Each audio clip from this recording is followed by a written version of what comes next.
এখন আমরা সবাই মাঠে আছি, ওরাও খেলার জন্য অধীর আগ্রহে আছে।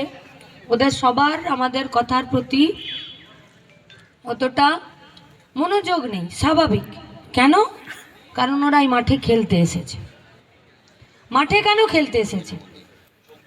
কেন নিজের পাড়াতে, নিজের গলিতে, নিজের বাড়ির একটা লনে, একটা ছাদে একা পাশের বাড়ির একজনকে নিয়ে বা নিজেরই ভাই বোনকে নিয়ে কেন খেলতে যায়নি?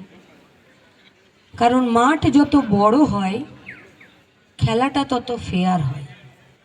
আর মাঠ যখন কাউকে খেলতে দেয় তখন মাঠ প্রত্যেককে ফেয়ার চান্স দেয়। আমরা তো তার বাইরে কিছু চাইছি না। আমরা এই গোটা পৃথিবী, গোটা দেশ, গোটা রাজ্য, গোটা হাওড়ার বুকে আমরা যারা কাজ চাইছি, যারা বড় হতে চাইছি, যারা শিক্ষা চাইছি, যারা মানুষের মতন মানুষ হয়ে বেঁচে থাকতে চাইছি, আমরা ফেয়ার চান্স চাইছি।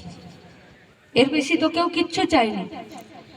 তাহলে ফেয়ার চান্স চাইতে হচ্ছে কেন? এই মাঠ তো কখনো দুটো ক্রিকেট টিমের মধ্যে কোথাও কোনো রকম দ্বিচারিতা করবে না। যখন এই টিমের কোনো একজন প্লেয়ার ব্যাট ধরতে আসবে তখন কি পিচটা তাকে ডিস্টার্ব করবে? করবে না। বা অন্য দলের সে যখন ব্যাট ধরতে আসবে তখন কি পিচটা তাকে ডিস্টার্ব করবে যে না তুমি আমার পছন্দের টিম নাও? করবে না।